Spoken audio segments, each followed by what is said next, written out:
My name is Jeff Mucci. I'm CEO and Editorial Director of RCR Wireless News. Thanks for coming. Our topic today is going to be around the next-gen smart grid and critical applications around the next smart grid, and we're delighted to have a couple great panelists that I'll introduce in just a minute. But for those who may not be familiar with RCR Wireless News, we've been around since 1982, started out as Radio Communications Report, and our group here in Austin acquired RCR Wireless News 6 years ago when the previous owners closed it because there was no print revenue. So we've had to learn over the last 6 years how to generate revenue from the new revenue sources, not too different from the utility industry. So these guys are going to be talking about critical applications that I'm sure are tied to return on investment and payback and that sort of thing. But we're here, RCR Wireless is here because we're based in Austin, and we are launching a new brand called Industrial IoT and 5G that will focus on vertical market use cases. If you guys have something interesting to talk about, whether it be smart home, smart building, smart grid, we've got our managing editor here, Sean Kinney, and our VP GM, Kyle Welch. We're going to be launching soon and welcome use cases around how companies are developing new business plans around vertical markets. We're going to launch that focused on the enterprise market, and we'll look forward to engaging with you guys. But again, my name is Jeff Mucci. Our panelist today, Dan Smith, who's VP of Electric Service Delivery for Austin Energy.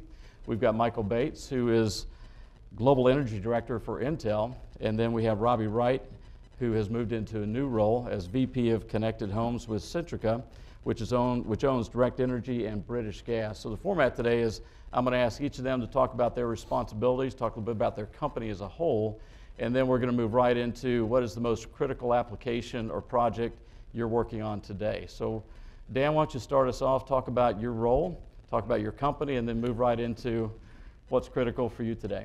Okay, sure, yeah. Glad to be here, and it looks like it's a little bit of an intimate group, so this will be a good opportunity to interchange with each other. I, as I stated, Vice President of Electric Service Delivery, that's code for the T&D arm. So Austin Energy is a vertically integrated utility, so it means we own our generation, our T&D system, and of course the retail arm of that. If we were unbundled, the portion I have would be a separate business unit, much like what the IOUs are in Texas, if you're not familiar with the Texas grid and all. So I have about 550 people, and it's all aspects of what's happening on the T&D side of it, of which I'm proud to say I think Austin Energy has, in some areas, has really tried to take the forefront of what's happening as far as grid modernization, and so those are areas that I get to have responsibility over and help direct and lead. With that stated, probably maybe the showcase of something I'm working on right now is related to a project we're calling Austin Shines. It's part of, well, we were recipients of a DOE grant, the largest of 6 companies in the nation to receive this grant for $4.3 million. SHINE stands for Sustainable and Holistic Integration of Energy Storage and Solar PV. So the project really highlights taking this aspect of renewable energy, integrating it into the grid using energy storage along with various types of load control and optimization, and so that's that project. And by the way, it kind of covers what's happening on the grid scale, what's happening in the commercial sector, and what's also happening at the residential. So it takes in a lot of different pieces. Pretty exciting project, and we just sort of kicked that off in February. So we'll be working on that for the next 3 years and be sharing a lot of results out of that. Good. Michael? Thank you. Mike Bates, Global Energy Director for Intel. For Intel, energy is both oil and gas and utility. So I'll focus my comments on the utility sector, even though trying to define utility is also pretty amorphous, as we're hearing, even here at the panel today. We've got a municipal-owned, vertically integrated utility, and we've got a retail electric provider, which some people still call utility, even though I wouldn't classify you as utility. Me either. But so in our world, a lot of people ask me the question about what is Intel doing in an energy event, or if I go into a meeting with an energy client, and again, keeping my comments to utility, usually it's, hey, this is great, come on in. We see where Intel's kind of holistically in the space, but what are you here to help me with today? So the areas that we're we're focused on really span the entire value chain. So we're in the connected home side, we're in the connected building side, trying to pull those resources into the grid, into the markets through what we call active grid management solutions. So that's kind of the things that you're working on, which is putting edge compute and IoT on the edge to be able to track and monitor the growth of energy, renewable energy resources, specifically consumer-owned, because these are things that are happening outside of the purview of the quote-unquote distribution utility in most cases, all the way up to cloud, high-performance compute, load forecasting, all the analytics around this new evolving business model. I think there's a lot of interesting projects that we're working on, and most all of them are through a partner that we go to market with. One of those is in Europe with E.ON, which is the largest utility there. I think it was mentioned a couple of times already in a couple of sessions. They have seen a massive growth of consumer-owned, I'm going to call it distributed energy resources. This includes rooftop solar. It also includes EV chargers. It could include a smart thermostat. It could include any number of supplier demand-side assets. They've been offered by third-party new market entrants outside of E.ON's purview. And what E.ON is being asked to do is for every electron that's produced on the other side of the grid or the other side of the meter by the consumer, they have to accept it onto the grid. And if they can't accept it, it's basically dissipated as waste. But the story doesn't end there. The E.ON has to pay for the actual energy that's dissipated and not put on the grid. And the reason when they're having struggles is that the grid isn't smart enough, it isn't optimized enough to take every one of those electrons. So you can imagine if they're having to pay for the lost energy, it's a huge pain problem. So our project there is to help E.ON and other utilities in the same scenario to create a platform that allows them to make renewable energy resources or distributed energy resources look like baseload, to accept them just like they would accept load coming off a traditional plant. Robbie? Sure. So I am currently responsible for what we're calling connected homes inside of Centrica. Centrica's representation in North America to this day has been Direct Energy and the brands associated with competitive retail electricity, as well as on the services side, brands such as Mr. Sparky, Ben Franklin Plumbing, 1 Hour HVAC. Basically, on paper, a very vertically integrated organization around things going into the home on a regular basis for customers. In reality, that vertical integration looked more clean on paper than how we were experiencing it. There's been a lot of effort to really stack that up well.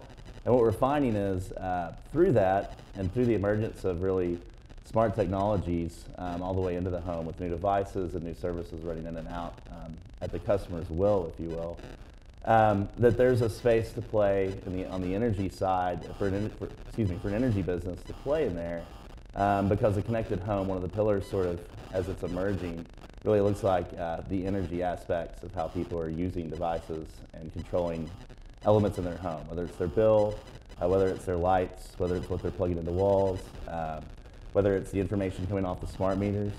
So it's not always just a product or a device, but a service or a software you can enable for them that empowers them to make better decisions.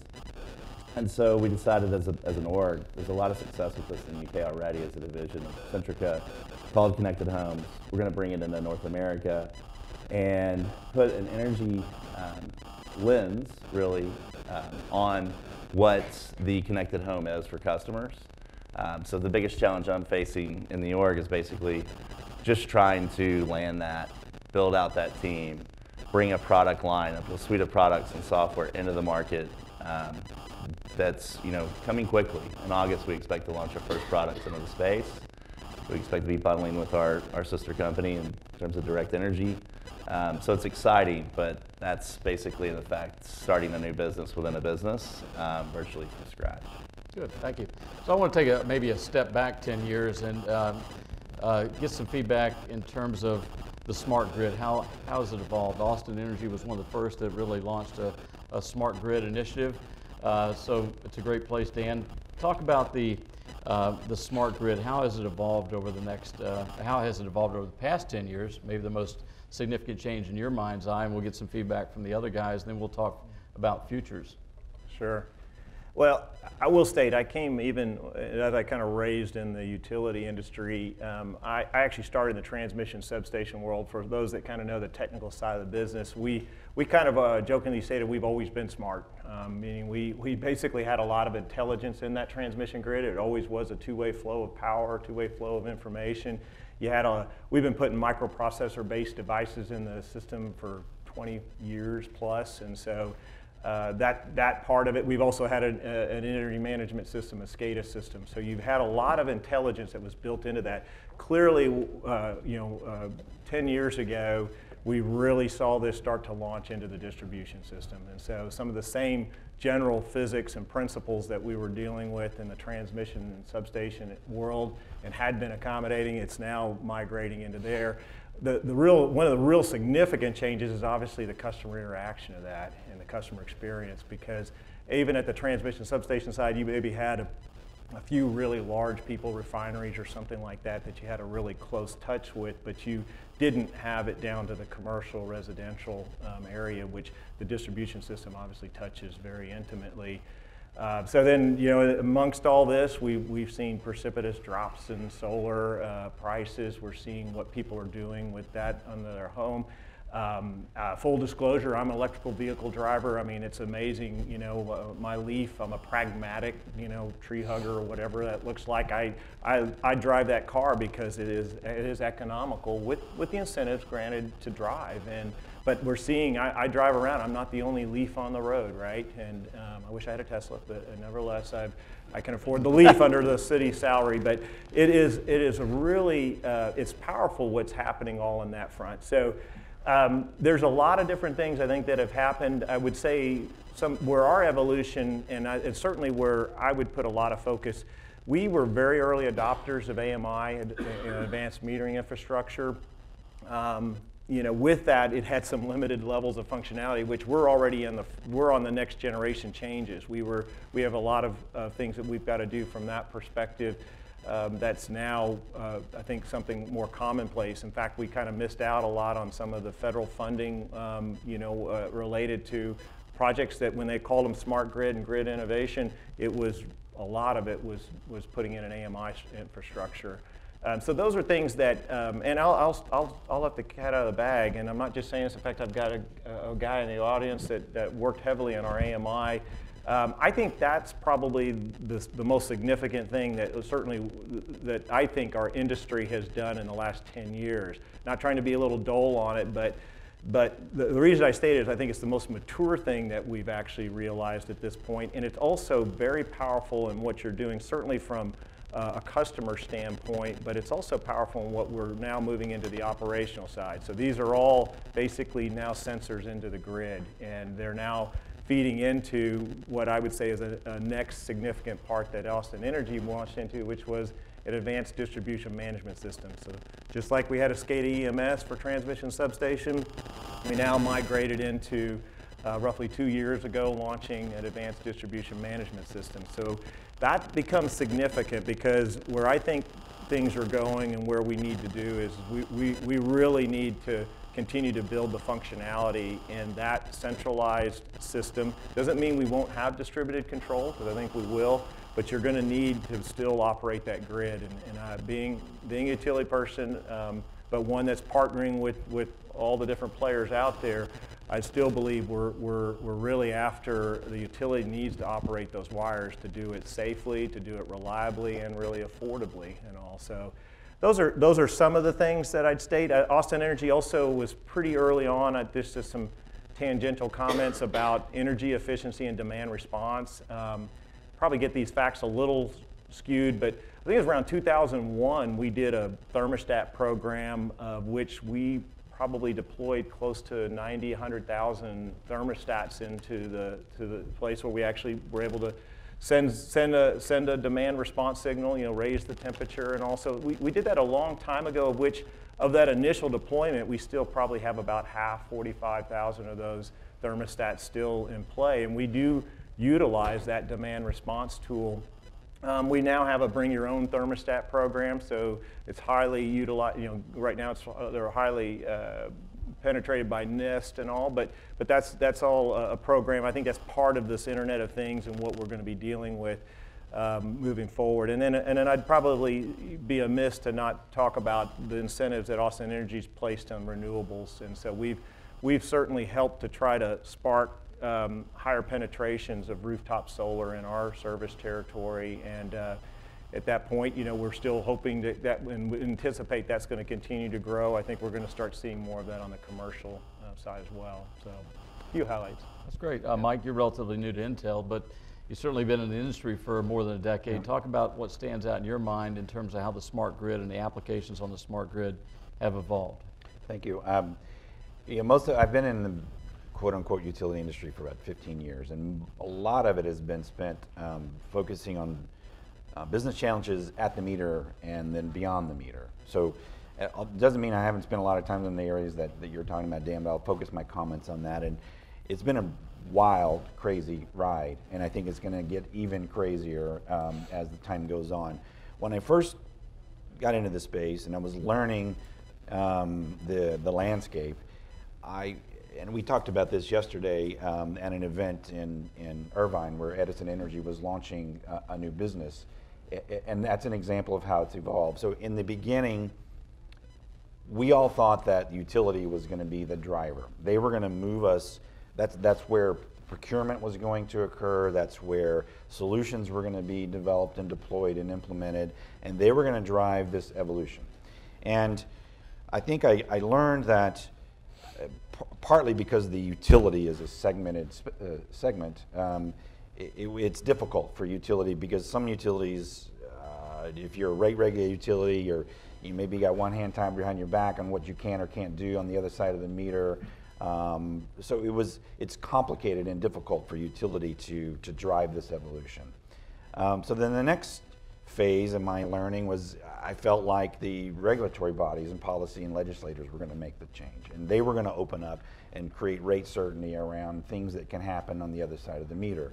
And I mean, everyone in the room probably has some experience with that process, and that it's a slow process. There's a lot that goes into it. And while all of that was happening, I think there was a void being filled around consumers and consumer choice. And I think that void is being filled by these new market entrants that I think is really going to be the impetus and the change. And it's all around responding to consumer needs and consumer choice. I mean, who would have thought 10, 15 years ago that we'd wake up one day and see Comcast, a cable company, offering energy services, or Google getting on the other side of the meter and engaging customers, or companies like Vivint, who's a home security company, now getting into solar, now getting into, and then of course companies like Direct Energy that are getting into these areas. So I think for me the evolution is really now gotten to a point where, as my dad would say, the toothpaste is out of the tube.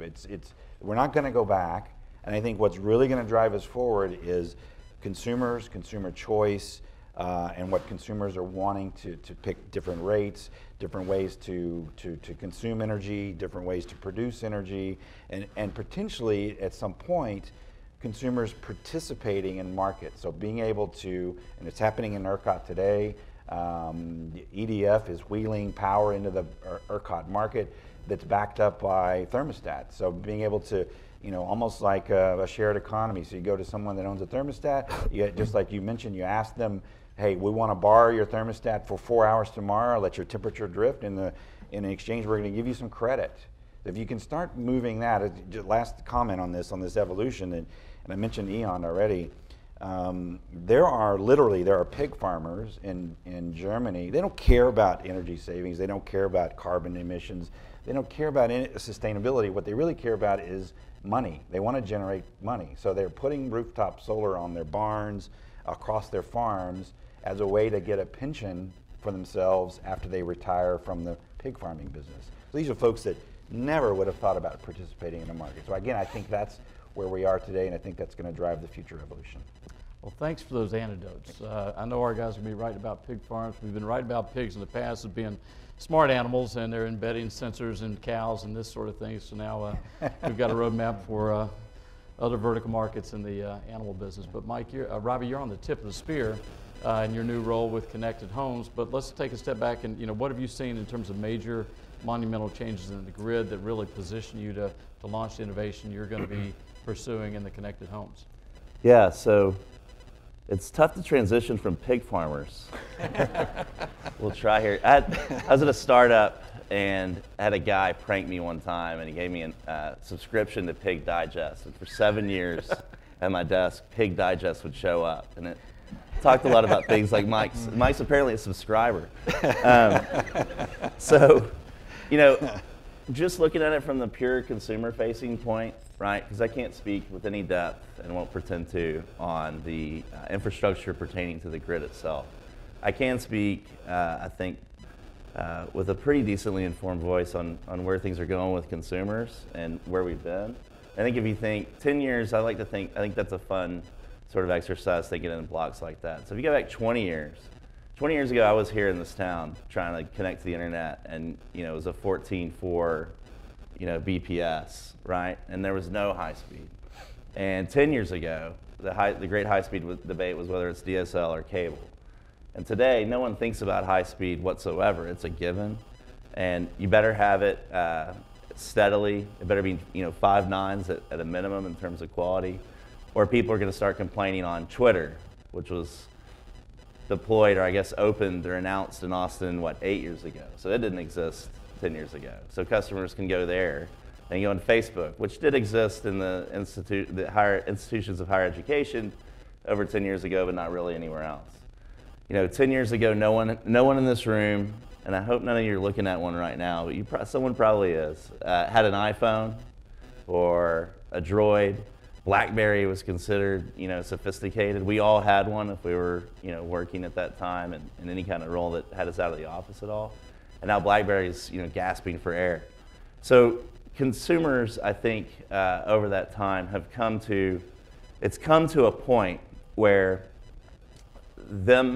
the consumer feels like he or she has control, and it's reached escape velocity. So there's no longer a situation where, as a company, you can't be providing them new, sustainable, consistent products or service experiences. And if you're failing in that, you're in trouble. And if you're not trying to look ahead and say that, gee, through all this chaos, what can I focus on and deliver value on to customers, then someone else in your space probably is doing that, and they're beating you to it already. And I think, the barbarians in the energy space to consumers are at the gate, and they're not going to knock nicely to the utilities and to the dereg guys. They're going to take the walls, and then where does it go from there? I don't know. But there are guys out there right now, startups, Fortune 5s alike, and we all know the names of the big ones, but there's small guys too thinking, how do I intermediate between that utility experience that customers had for 100+ years and get in there and take rent out?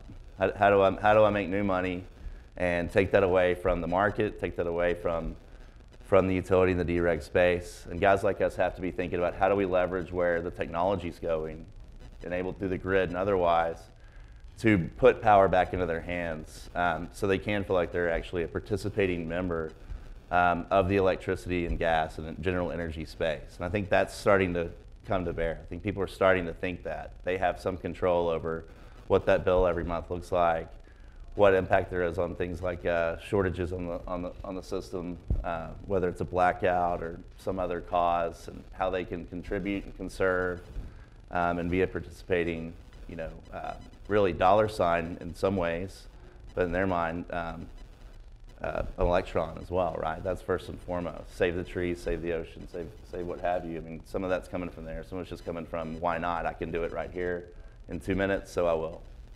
Well, we'll go reverse order, but Robbie, why don't you start with, we want to convene on some successes. So you must have done something right to move from your old role in digital and innovation to a North America business unit on Connected Homes. Talk about some of the successes you had in implementing critical applications on the next-gen grid, and to the extent you can talk about the business model that made it work, that would be great.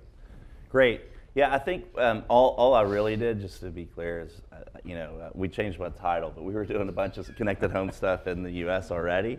It wasn't with our own product. So in the UK, they're building product. They're shipping it from China, putting it into homes in the UK. It's going very well. They're competing with guys like Nest, guys like Eon in certain markets, and Eon has someone in the UK, I can't remember, either one of the big six or someone along those lines who's competing under a different brand. But you know, they're winning, they're experiencing a lot of uptick in terms of customer reaction, NPS score, churn reduction, et cetera. We've seen some of that as well through the programs that we deployed, which is why they're saying, well, let's marry this up. So a couple of things that we've done over the past few years that I think are intriguing and germane to this audience. One, we looked at our commodity product that we were delivering to customers, whether that was B2C or small business, okay? So I haven't been that exposed to the C&I end, but on those other two fronts, I said, well, how do we turn this into more about, not about save money, save money, save money, but use less. So just use less. So let's go with that as a message. And if we want to live with that as a message and turn that into how we think about things as a business, what do we have to do to get there and mean it? And so we looked at smart thermostats as a good area to sort of take a beachhead. And we did a couple pilots, one of which was with Nest. And the way we ran that program was we bundled the commodity with a warranty or an annuity product that we also have an annuity business. So there's vertical integration involved, working well together. And then the outside party who had the hardware device and said, we're gonna basically make this a no-cost event for the consumer through the way we're gonna deliver it up front. So we want to get the thermostat in home, and then over time, through a long-term agreement with that customer, show a reduction in their usage, affect how people think about us in the marketplace. Because in Texas and other markets for competition, where it's competitive, it is a street fight. It's the Wild West. And so, you know, we want to be at the forefront of that, bringing newness to the space. And so we ran a bundled plus device plus warranty product into the market. It has worked like hotcakes. People love it. We get a ton of good reviews from it, from our base. It's impacted things like NPS. It's profitable. I mean, I can't tell you enough about it. We're going to make that have babies. So we're not just going to do it with, you know, one particular product or one particular brand. We want to have variants on that and be able to offer to customers who may not care about a thermostat or may not care about a certain brand other opportunities to actually reduce their usage.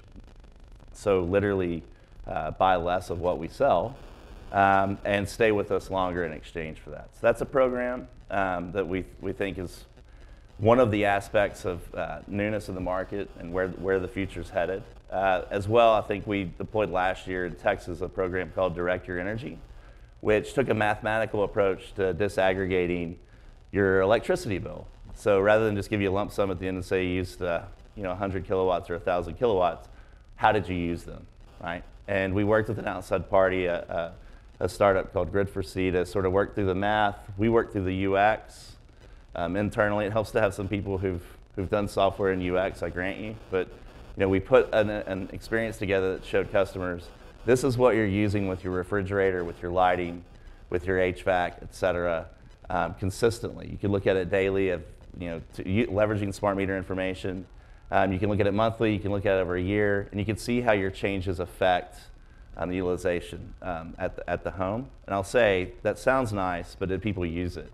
And what we've seen is the recurrence rate, time on page, time on site. These are things for a digital nerd that are really cool. If they go well, and really terrifying if they go poorly. Well, for us, they went really well.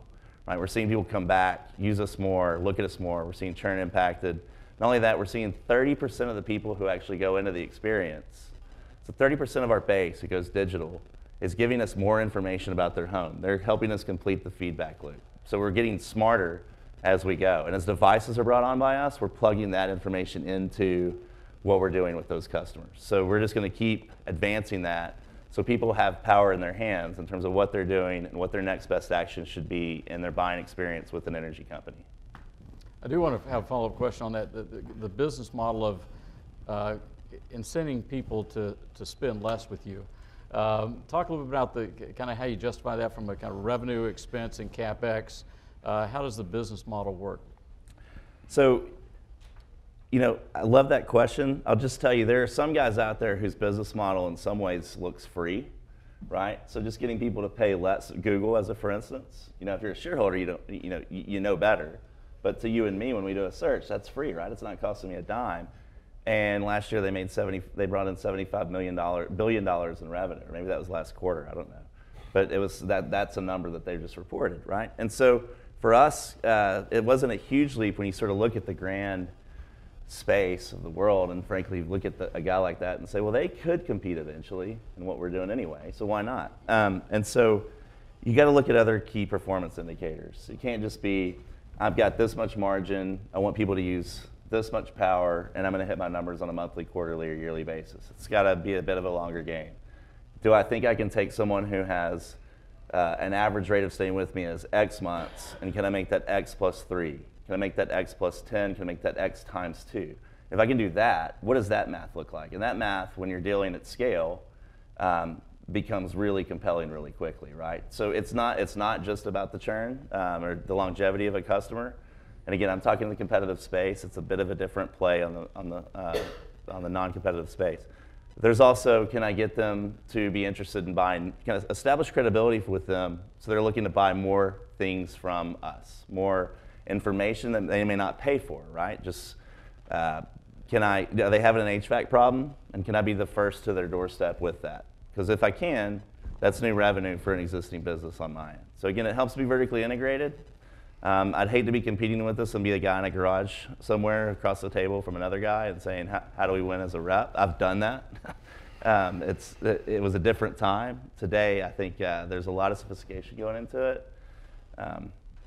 That's a great answer. So Mike, Intel has, in some ways, our company goes to Mobile World Congress every year, and Intel missed the mobile play, but has been, looks to be a key player, certainly in energy. Talk about some of Intel's successes and what those business models might look like and some of those applications, what they look like, and how you're enabling these guys to launch new products and services. Great, thanks. I'll focus on a couple of success stories, again, mostly around customer participation in this new model, and then talk a little bit about how Intel is working with those companies to make them even more successful. So I already mentioned one, which is this weather-sensitive load product here in ERCOT, giving the customers the ability, so these are customers that go into Lowe's to buy a smart thermostat, or they bought one from Nest, or they bought one through Direct Energy as part of a program. And the success was building a platform. Well, first the success was working with teams to get the weather-sensitive load product actually built and approved in the ERCOT market.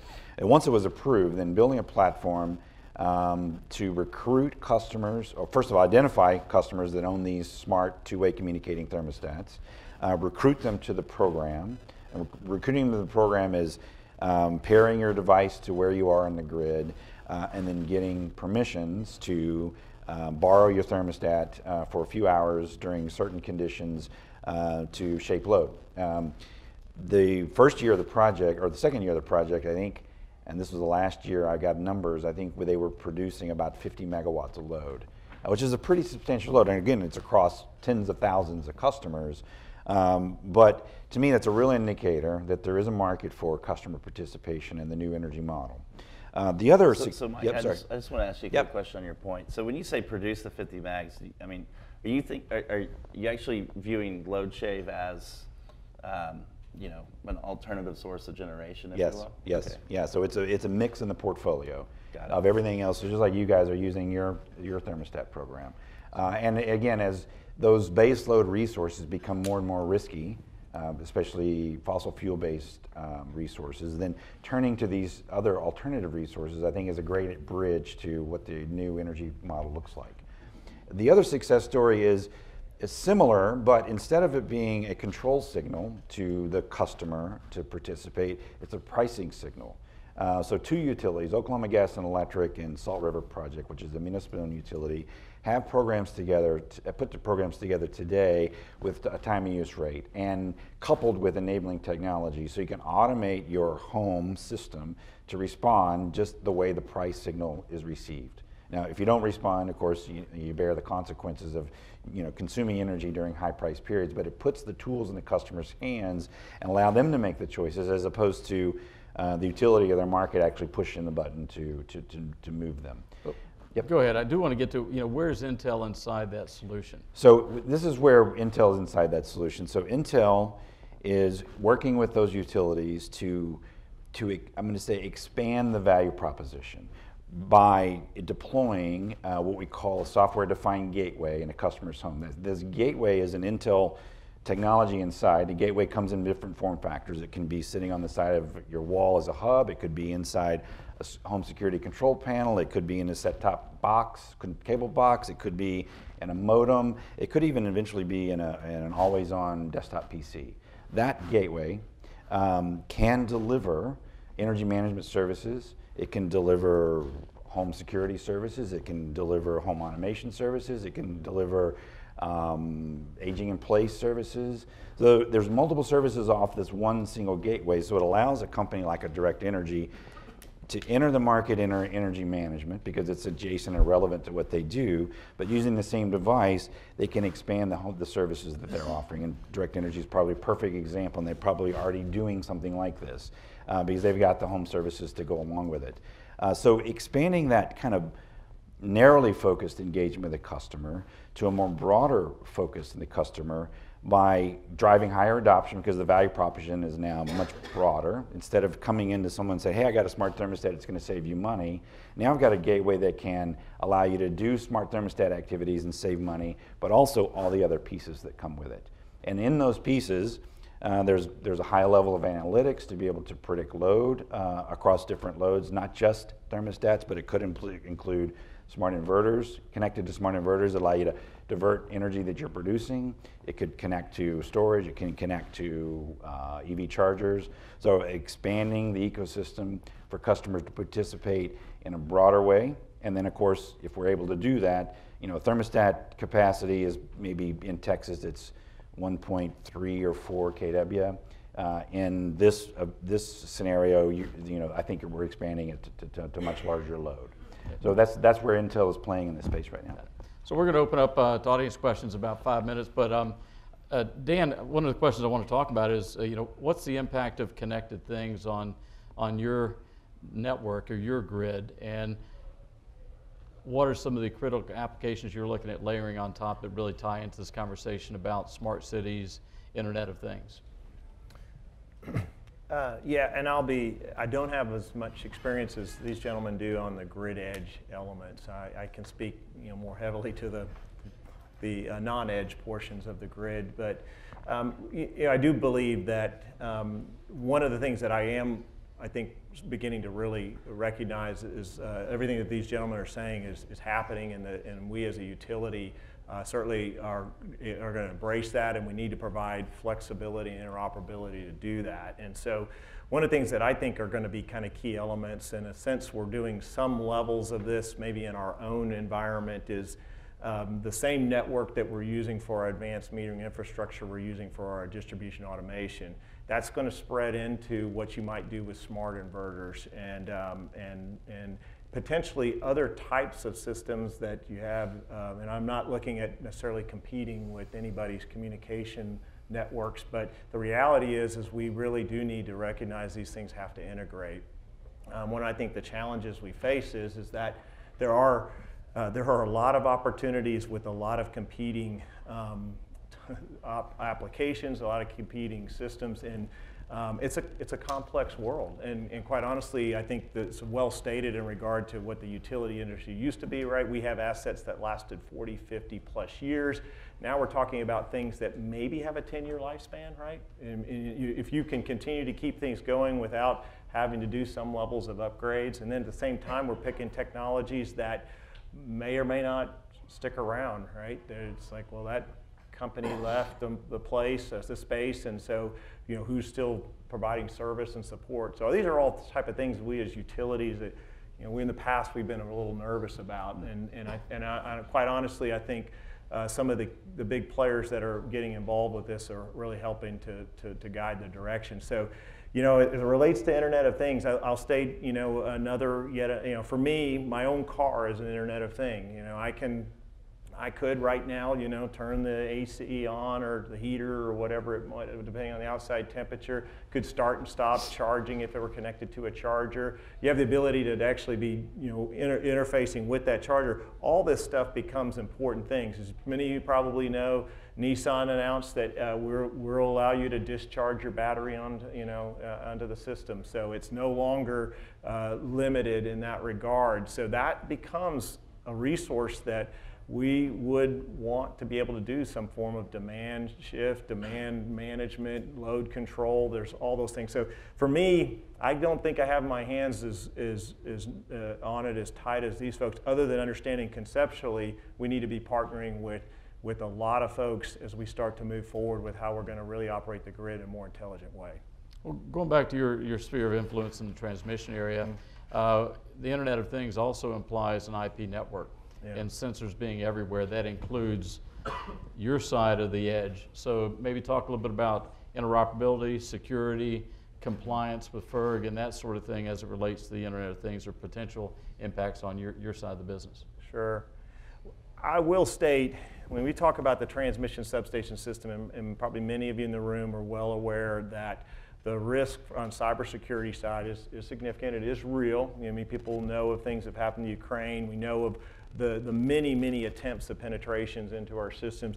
As a result, no doubt we utility folks are, we're not only concerned, but we have to really make sure that there is no possible levels of breach, and that's a constant battle. We're regulated to do so, and so as a result of that, that's an area that I'll be straightforward. I do have, in a sense, IP addressable devices on the transmission system. However, there is no corporate connection, whatsoever. Those are things that are all happened by a separate protection network, and that's the type of lockdown that I don't know how we're going to get changed or through. There may be things that can happen from a security standpoint, but as people know, the bad actors they're continually working hard as well to penetrate it. So my general thoughts are I'm a long way away from the Internet of Things being something where I can sit here right now on my phone and go talk to a transmission device. That scares the Hades out of me. Well, we've got 15 minutes left. I want to open up to questions. If you would, please just introduce yourself. I'm Steve Collier with Millsoft. Mike, does Intel, one of the obvious things that this moves toward is participation of these appliances in the transactive energy market. Mm-hmm. We've had one in ERCOT for years, wholesale, and those same principles apply at retail with about 90,000 levels of complexity added. But would Intel participate in that arbitrage, or would you farm that out to somebody else? Are you actually doing the arbitrage? That's a great question. We would not. To that point, Intel doesn't sign. We don't sign contracts. If we're doing a deal with Direct Energy, whoever is supplying the service, it's Intel technology inside, but they're the ones that are deploying it. So in that same case, we would work to assemble all those micro loads, if you will, through all of our partners that we go to market with, and then find someone to step in between and be the market maker for that, and wheel the power or capacity into the market. And we're talking to those folks today.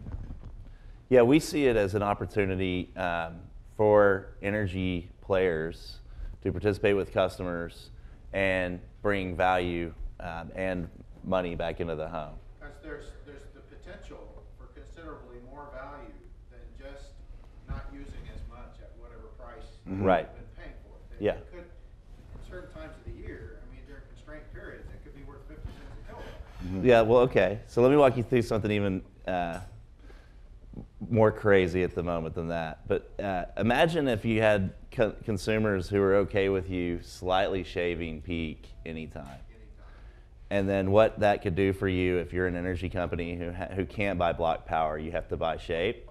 Therefore, you have to charge customers in the market ultimately a significantly higher price than if you were buying block power, right? And so you start going there, and you get to 100,000 devices in market or 1 million devices in market.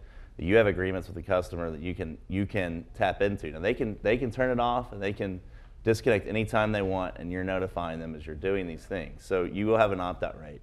We've tested it, so it's here. We're included a little bit of that shave off of those Yeah. Take any mileage off. Yeah. I think Take much of that to shape your load as a utility. Right. So I think the grand sort of vision of doing that doesn't exist. I'm just sort of a guy here. I'm not in that. I'm saying, wow, you can sort of look at it and see that you could go there potentially. The reality is there's not enough scale yet in these devices and these agreements with customers at home. But certainly during the super peak periods, August of 11, February of 11 in ERCOT, last year at a couple points in time, right? Yeah, it'd be nice if you could go turn to a base, even 50,000 customers, and say, hey, if I can just do these things for a couple of 15-minute intervals, you're helping the grid, you're helping yourself, and if you're doing that, you're probably giving money back to those customers too. So it's pretty virtuous in terms of that cycle. Yeah, I'd like to interject one comment on this, because I think this shows where this really is an interesting element that spans both the grid and the customer side of things, as well as how we operate our fleet generation. But things that, this is by no means new, but conservation voltage reduction. So we piloted that with our ADMS, and we saw easily 2.5% just on a continuous basis of what you could do on that. We tested an emergency voltage reduction, which means you might have some voltage violations. We saw 9 to 10%. You start looking about that, aggregating that on a grid, we're talking about a significant demand response event. And so there's some opportunities here, and that's why this is a really interesting element of how it involves a lot of collaboration and cooperation and partnership with individuals as we move forward. CVR, that's a good point. Yeah. One last quick comment on that. So we're talking about different values that these customers participating can deliver to the market. So we talked about load shaping. You've talked about ancillary services around Volvar. There's, in one particular case, we're working with a grid operator to forecast long-term growth on their grid, we're identifying the areas of potential congestion on the grid where they might have to build out new infrastructure. And instead of building out new infrastructure, which is very expensive, it takes rate cases to approve, we're deploying these systems on that part of the feeder on the grid to avoid or delay infrastructure build out. So if you start bundling all these different ROIs and value props around customer participation, you can get to an extremely rich solution. And again, these are things that are not so far out there. That I think is going to even further drive it.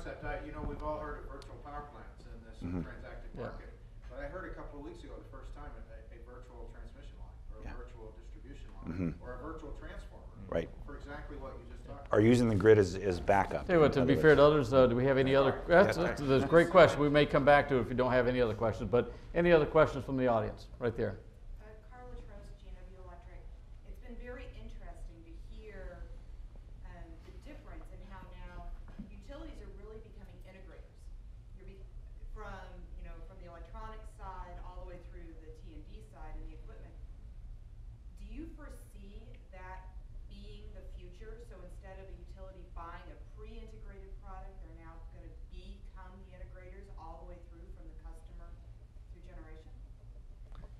Do I get to answer that one?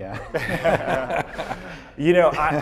I honestly, I'm not self-perpetuating myself here, but I believe when it comes to safely and reliably and affordably operating the wires, I think wires are still going to be a part of our future. And so based on that, I think integration's an absolutely spot on word. And so what our goal is, and it really is objective, and by the way, I don't mean to say a tangential comment here, but I've been in sessions before where somebody will get up and talk about how the utilities they're just putting a stone wall up, and all the people I'm dealing with on the utility side, that's not where we are. We are dealing with the reality of a very shift from volumetric to a demand type of, we no longer are recovering our costs volumetrically anymore.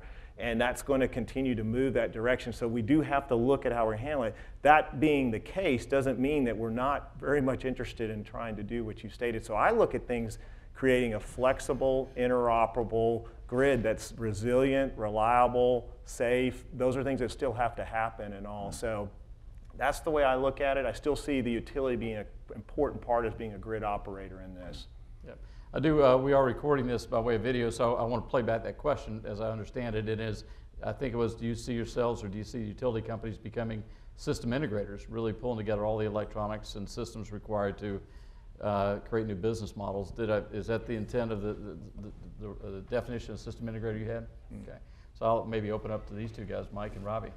Yeah, I don't know if anyone's tracking New York Rev. If you aren't, you should. I mean, it's one of those kind of leading edge efforts, and I think the distribution system operator is the key component of the re-envisioning of the energy system, at least in terms of what New York is looking at. And I think Scott Prohaska from CenterPoint stated it as well in the previous session. I agree with you. I think that center point, that key point, is going to be there, and is going to be even more important and more critical to the evolution of the model. What happens on the other side of the meter? I think it's all market driven. Companies are going to introduce products, and they're going to, as you say, try to disintermediate the customer from the commodity per se, but they can never disintermediate them from the grid. I think the grid is critical. So I think that it just continues to be more important. On the other side, the generation side, that's a market that I don't know that well. I wouldn't want to be in that market right now. I think it's under quite a bit of disruption and trying to figure out how to move from traditional generation to the new model. But again, I think the grid is here to stay, and I think it's going to grow in its capabilities. Robbie? Yeah, just to build on Mike's point, from the T&D perspective, I think the premise of I'm going to have a microgrid, I'm going to go off the grid, and I'm not going to be running anything back into the pipes and the wires elsewhere, is sort of fun fantasy, or I guess you can go to the extreme, and that you can book in the spectrum with people can do that. In reality, are we all going to go there? Is the fat part of the middle of the population going to be pursuing that as an answer? I don't think so. So I think I agree with you from the T&D perspective, and I also agree with you from the generation perspective. I think that's where I think the cat's out of the bag, if you will. So these consumers are realizing that they have an enormous amount of actual control over their what they're using, and it's not just turning the light off when you walk out of the room. In fact, one of the big aha moments we're seeing with customers, and we're talking to them about this, is, wow, you mean to tell me my lighting's only 4 to 6% of my usage at home? They're thinking of us as a light company. Well, we didn't exist as a light company in this footprint in the first place. British Gas did, we didn't, right? So when you think about it from that perspective, I think the generation side is certainly, I think there's going to certainly be some big shifts there. Us as an integrator of technology, taking it to the consumer, we're doing that now. So we're literally doing integrations of various APIs to bring new solutions to customers, if you want to get technical. I know that may not have been as technical as you were thinking about it, but truly you're doing the secure handshakes in real time, bringing that information back to the consumer and telling them what you think their next best action should be. I mean, that's there, and there's new money and different money to be made on it. And it the trick is that if you're not benefiting that consumer, for us, we can do whatever we want, but if the consumer's not going to ultimately gain some value out of it, it's a loser. It's a money loser. So you have to have that as some sort of lens in terms of how you're thinking about it in the competitive space, and we're seeing good results. I mean, so I think that's going to continue. Time for one more question. The father of the smart grid in the back, who wrote the book on smart grid. Quick comment, maybe Dan can start it, and you all can have an opinion. So Arizona Public Service recently went to the commission in Arizona, and they put a proposal that's still to be determined what will happen, that they are asking to be allowed to own a new piece of equipment in homes and buildings, commercial and industrial, called an inverter. So that inverter would be controlled by them in addition to the meter, and all the assets that are on that other side of the meter, we need to come through that inverter to integrate with the grid and have that sort of seamless reliability. If you were aware of that, any thoughts on the benefits of utility owning that piece of equipment? Can you elaborate in any way? Sure. Yeah, it's an excellent. Why don't you play back the question so that the folks on the recording can hear it? What Andres brought up had to deal with this. He talked about that smart inverter. I mentioned that a little bit earlier in the talk here, is that whether that, of course, sits on the customer side of the meter. And so really the question at hand is you know, the proposal to actually for the utility to own that asset, operate, have full control of that asset. It's a great question because smarter inverters, I think, they're a tremendous. They actually can do a lot of function, all kinds of things of which the utility is interested in being able to control it. Unlike a thermostat where we're just moving the degree a little bit and paying the customer to do that, we could be looking at, well, quite honestly, at sometimes curtailing, you know, solar, residential solar or commercial solar PV, which the customer's going to be a little not happy about that. You know, I thought I put this thing, I spent the money to do that, and now you're wanting to curtail its use. So it's a very difficult, sticky situation of which how we compensate or allow to be able to be permitted to do that, and or be able to just have full control of that inverter. The answer to the question is, technically from my foresight, the answer is I'd like it. I want it, and not at all to do anything other than to reliably, safely, and affordably operate that grid. Because one thing I think, and this will be my last statement on this, is that I think one of the things that, in fact, NREL, National Renewable Energy Laboratories, has been doing some work on this. I think it's fascinating, is taking some of these ADMSs and this integrated volt-var control and using that in conjunction to smart inverters, as along with some of the conventional assets out there, capacitor banks and voltage regulators and tap changers, and looking at this mix of what you could do, being able to control those smart inverters in addition to operating these conventional assets, that you can do a lot of things without having to do energy storage. And that to me is significant. And so long story short is, that's back to Andres's question, is I'd like to be able to do it. I'm not smart enough, to be honest with you. I know this is Energy Thought Summit. You maybe shouldn't ask me to do this, but I don't know exactly how to make the business model work in that area. But from a technical standpoint, we want it. So if I had a great question, Andres, comments on the inverter? Yeah, I guess, you know, my corporate affairs people will probably shoot me and never put me on something like this again. Just hearing that a regulated utility somewhere in a non-competitive market wants to establish a new control over emerging tech and emerging values being created both by consumers and by companies coming into that space sounds a little bit like sort of protect us from ourselves. Thanks, but no thanks. I'm a Texan, so I guess that's a predictable response. You know, I'm reminded of sort of the Gandhi quote, or at least it's attributed to him. First they ignore you, then they laugh at you, then they fight you, then you win, right? And that's sort of what's happening in the market. The utilities ignored a lot of this stuff for forever and a day. In fact, some still are. There are states that are completely regulated right now, including Arizona, all the way over to changes are coming, they'll never work, we can never do something at the consumer aggregated end that isn't device driven. Okay, now devices are coming and software is enabling that, right? So now the fight's showing up in different ways. And this sounds like a way to show up and say, well, I'm gonna control all that for all you guys.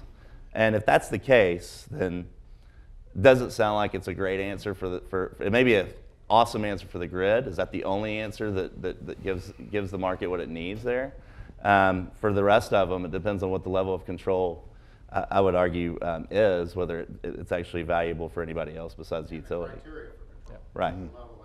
Yeah, so I mean, my reaction is relatively vehement, but I'm one guy. I know our corporate position on it would be different.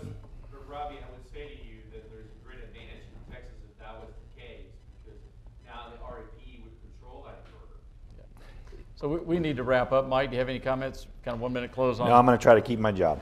Okay. Well, you know, there's a saying here in Texas, come and take it, right? So, but listen, let's give a good round of applause to our panelists. Thank you so much. Thank you very much. Thank you guys. Thank you. Yeah, thank you very much. Thanks, Robbie. Enjoyed the panel, guys. Yeah.